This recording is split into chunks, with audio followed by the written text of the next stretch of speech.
Salut les potes, ça fait un petit moment qu'on s'est pas retrouvé pour une vidéo ensemble avec le XP Oryx. Oh là là, il est là, ok. Et écoutez, il fait super beau, on a un joli petit terrain que je n'ai jamais fait, je sais pas du tout ce que ça va donner. On va les tester et puis en même temps ce sera l'occasion de vous expliquer comment régler un Oryx. D'ailleurs, si vous cherchez des conseils, des infos, des astuces et puis bien sûr l'actualité XP, sachez que j'ai un groupe Facebook qui s'appelle Réglage XPDeus et Oryx sur lequel il y a plus de 4000 utilisateurs qui sont là pour vous aider. Une super communauté très active, beaucoup de passionnés. Venez échanger, vous allez voir, il y a vraiment une très bonne ambiance, c'est super sympa. Allez, c'est bien, on discute, mais il est temps de faire cette vidéo, il est temps d'aller faire quelques cibles, quelques trouvailles, enfin, je croise les doigts, c'est pas sûr qu'on va en faire, mais on va essayer.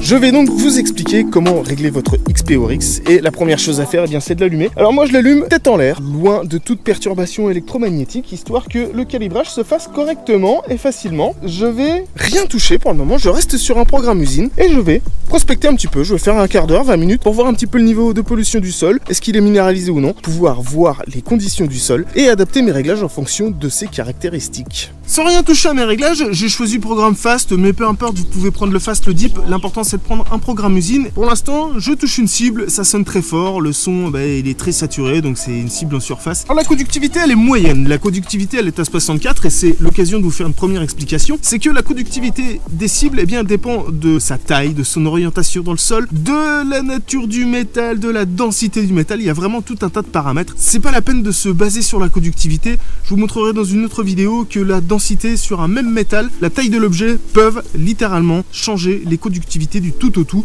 Donc on reste sur une échelle générique, celle que vous avez dans le manuel, qui vous indique la valeur probable des métaux, mais c'est pas une fin en soi sur le terrain. Ici on a une conductivité à 64 et on va découvrir l'objet qui se cache derrière cette conductivité moyenne.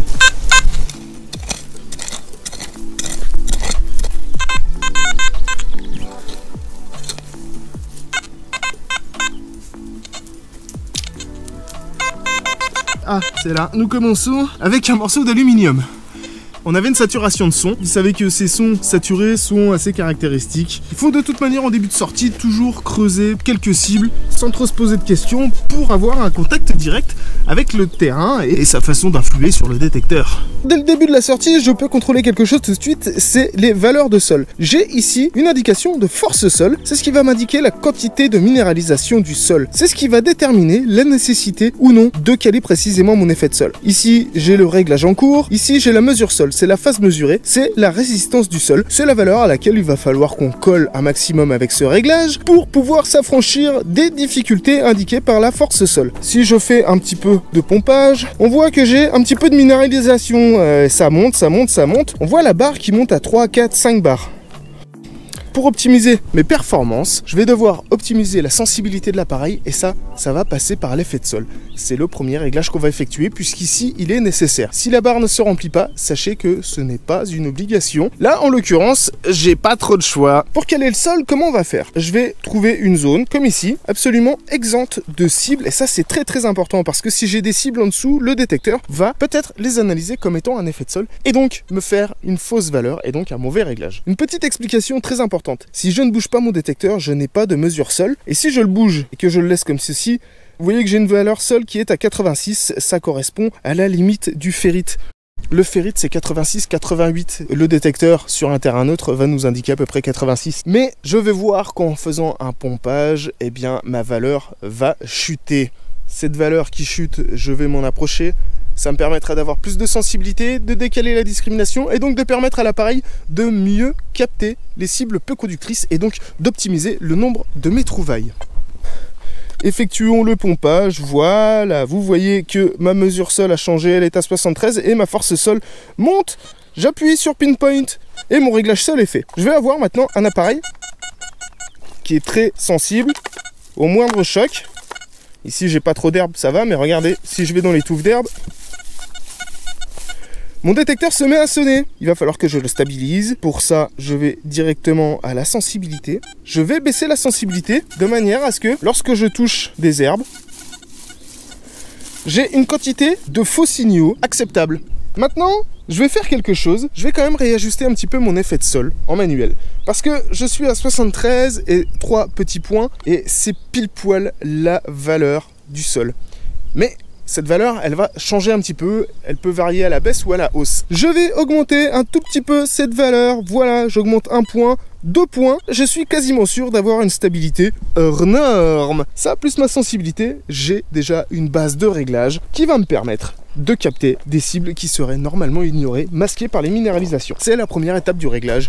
Et là, vous avez déjà un appareil qui va faire la différence. Pendant que je détecte, bien sûr, je garde un œil sur la télécommande et les valeurs indiquées. Je vois là tout de suite, par exemple, que ma valeur sol vient de changer considérablement. Et bien, c'est pas grave. Mon détecteur ne me fait pas de faux signaux. Je suis en dessous de la valeur mesurée. Si je tombe sur des cibles potentiellement masquées par des minéralisations, eh bien, je les trouverai quand même. Donc, je continue comme ça. Yes. Voilà. On tombe là, directement sur une cible. Bon, qui semble être en surface, certainement un bout d'aluminium, mais une cible moyennement conductrice. On est à 50 de conductivité. Il faut savoir une chose, encore une fois c'est l'occasion de vous l'expliquer, le fait qu'on ait baissé l'effet de sol, augmenté la sensibilité, on décale les échelles de conductivité. Et des cibles qui sonneraient normalement à 35-40, eh bien, vont basculer vers plutôt 50-55. Et on va augmenter comme ça toutes les conductivités de cibles, y compris des ferreux. Et ça, je vous montrerai après comment s'en affranchir. On va regarder ce que c'est que cette cible, même si je pense que c'est un bout d'aluminium en surface. C'est la deuxième cible, donc ne faisons pas de pronosticatif. En tout cas, c'est pas profond, ça c'est certain. On est vraiment dans les centimètres de surface. Ok, c'est déjà sorti. Et voilà. Je vous avais dit de l'aluminium. Bah, c'est pas tout à fait de l'aluminium. On est à peu près sur les mêmes types de métaux. C'est un culot d'ampoule. Ouais, on n'était pas loin de la vérité. Je vous dis souvent dans les vidéos, lorsque le terrain est minéralisé, il faut monter la fréquence de détection, mais c'est pas fondamentalement nécessaire. Je m'explique. On peut très bien avoir beaucoup d'effets de sol et le compenser à 4 kg. Tout dépend de la nature de la minéralisation. Ici, bien que je sois près d'une bergerie en ruine, c'est pas une minéralisation qui est très difficile à passer. Donc j'ai pas besoin de monter en fréquence. Je vais garder ma fréquence de 14. Ma fréquence de 14 va me permettre de mieux reconnaître les ferreux. Et puis surtout de gagner en profondeur. Plus la fréquence est basse, plus l'appareil pénètre profondément. Mais moins il est sensible aux cibles peu conductrices. Le 14, c'est un excellent compromis. Le 14, c'est pour moi l'intermédiaire entre la basse fréquence et la haute fréquence. Et qui permet bien d'avoir des résultats tout à fait satisfaisants sur tout type de cible. On va s'attaquer au réglage de la discrimination, qui est le réglage à faire après la sensibilité et l'effet de sol. Et pour ça, eh bien, j'ai ici une zone avec quelques ferreux. J'en ai touché d'autres sur d'autres zones. Mais écoutez ce son. On a des petits sons, c'est des petits ferreux. Les conductivités, elles naviguent 3, 4, 5. On est toujours en dessous de la valeur de discrimination. La discrimination sur un XPORX ne rejette pas de cible. Elle fait basculer une tranche de conductivité dans un ton, en l'occurrence le ton grave. Ma discrimination d'origine, elle est réglée à 7. Tout ce qui est entre 0 et 7 va sonner dans les graves. Ici, j'ai pas touché de ferreux qui allait au-delà de 6. Alors, je vais pas trop la baisser, mais je vais la baisser un tout petit peu. Et à 6,5, je ne prendrai pas les clous.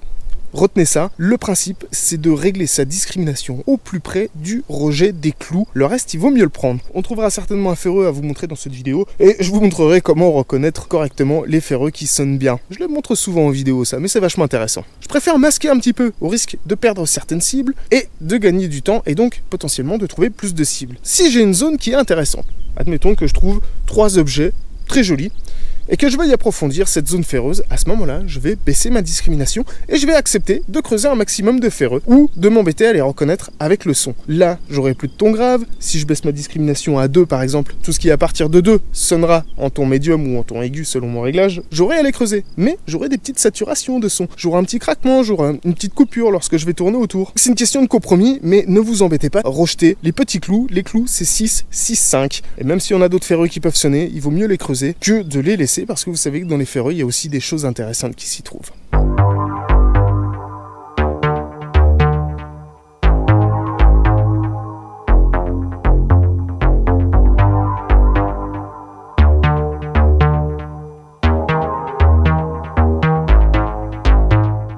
On n'aura pas attendu bien longtemps pour avoir un ferreux qui sonne correctement. Le voici, le voilà, j'ai un ferreux qui sonne bien. Mais vous allez voir que c'est seulement dans un sens. Écoutez ça.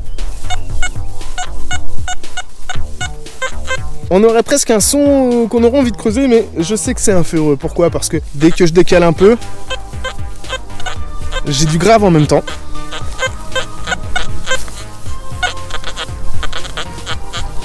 Et on pourrait tenter de penser qu'il y a une cible intéressante au milieu des ferreux, mais c'est pas le cas. Le son, de toute manière, aigu, lorsque je ne touche que lui, il est saturé, il est assez long, il est un peu gras. Il est pas beau, donc c'est un ferreux. Mais vous savez quoi? On va le creuser. Ma valeur de conductivité, elle se barre dans tous les sens. Entre l'objet, son oxydation et tout un tas d'autres paramètres, le détecteur est perdu, ce qui fait que les conductivités varient dans tous les sens et ça nous assure que c'est un gros ferreux. Si vraiment il y avait une cible au milieu des ferreux, il y a un moment où je pourrais l'accrocher et n'avoir qu'une conductivité très stable. Là, c'est pas le cas. Donc on va creuser ça. Je vais vous montrer quelle est la nature de ce ferreux. Hop.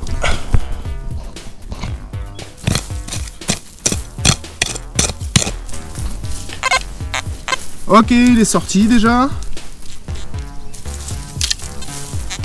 Voilà, il est là.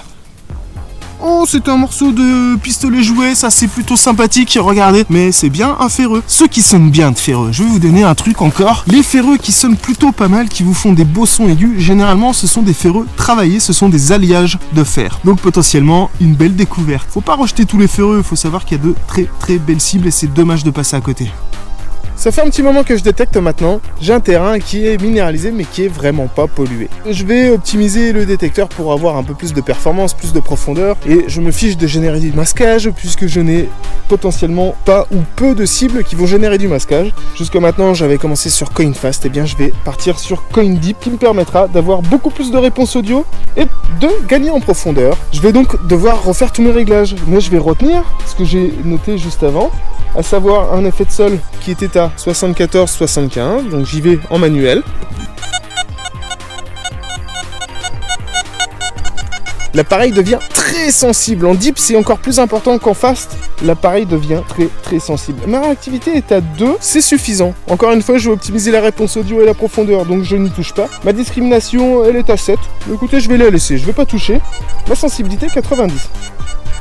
Je vais baisser jusqu'à avoir, voilà, une quantité de faux signaux acceptable. Là, c'est le cas.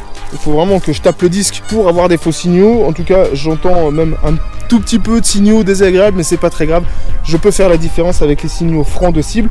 Donc, sensibilité à 82, ce sera suffisant. Ma fréquence, eh bien, je la laisse à 14,4, puisqu'on veut un maximum de profondeur, de réponse audio et qu'on a très peu de pollution. Alors, le ton fer, qu'est-ce que c'est? Le ton fer, on n'en a pas parlé encore dans cette vidéo. Le ton fer, c'est le fameux ton grave. C'est celui qui définit les ferreux. Si je le laisse allumer, j'entends les tons graves, donc j'entends les ferreux. Je peux entendre les zones ferreuses et donc adapter mon réglage pour optimiser les performances de l'appareil et ainsi trouver plus de cibles.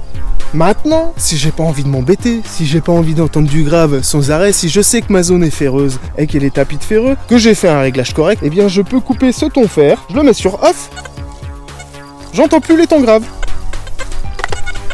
Ça va me permettre par exemple de pouvoir isoler des tons aigus qui seraient habituellement légèrement noyés dans les tons graves. C'est beaucoup plus confortable. Le seul risque, c'est que si vous êtes sur un terrain très difficile, des cibles pourraient basculer dans les tons graves. Et ça, on les entend aussi parce que le ton grave devient très net, très franc, très court, au même titre qu'un ton aigu ou un ton médium de très bonnes cibles. Je vous conseille de vous arrêter sur le confort, de vous dire j'ai envie d'entendre les ferreux, je laisse du ton ferreux, j'ai pas envie, je coupe le ton ferreux. Je vais profiter de cette zone qui est un petit peu mitraillette pour vous parler du dernier réglage qui est la réactivité. La réactivité, c'est la capacité de l'appareil à se réactiver entre deux cibles, c'est-à-dire à analyser les cibles proches les unes des autres. Plus l'appareil est rapide, plus il va analyser de cibles proches les unes des autres. Plus il est lent, moins il va analyser de cibles les unes proches des autres, donc plus il va masquer. Et plus il va gagner en profondeur. Il faut savoir qu'on optimise la réponse audio, mais il va falloir ralentir son balayage. Ça fait beaucoup de choses d'un coup. Bon, je vous montre, ce sera plus explicite. Ma réactivité d'usine, elle est à 2. On va tout de suite aller sur 1 qui est la valeur minimale. Et écoutez ça. On entend des sons. Ils sont assez lents. Et si je veux entendre plus de sons,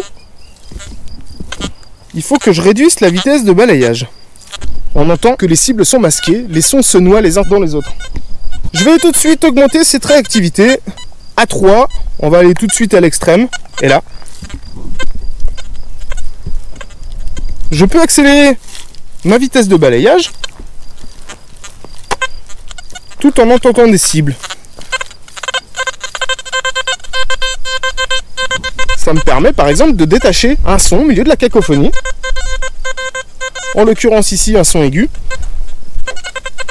Le niveau moyen de réactivité, c'est 2. C'est le réglage générique. C'est celui qu'on veut utiliser le plus souvent. Si c'est pollué, vous passez à 3. Si c'est minéralisé, une minéralisation d'origine humaine, et bien pareil, vous montez la réactivité. A l'inverse, quand votre terrain est propre, et bien réduisez un petit peu votre balayage, descendez à 1 et vous allez voir que vous allez gagner. Il faut de toute manière toujours faire des compromis en détection. Il faut déterminer d'entrée de jeu ce que vous voulez. Est-ce que vous voulez trouver au milieu des cibles polluées ou trouver en profondeur? Les deux sont valables sur les deux types de terrain, mais pas dans la même de prospection. Faut vous faire de l'expérience parce que même si je vous explique la différence, ce sera difficile à comprendre. À l'issue de cette vidéo, vous avez déjà les idées plus claires pour régler votre Oryx. Cela dit, cette vidéo est valable pour n'importe quel détecteur, c'est exactement le même principe. Vous avez donc les bases maintenant pour pouvoir adapter votre réglage, votre programme et choisir le bon paramètre en fonction du terrain. Les potes, c'est là-dessus que je vous quitte. Je vous invite à rejoindre le groupe Réglage Expedéus. Encore une fois, allez-y, vous allez voir, vous pouvez poser vos questions, même si elles vous paraissent idiotes, même si elles sont peut-être de grands débutants, eh bien elles sont intéressantes et ça aidera forcément les autres de la communauté, mais ça vous aidera vous surtout.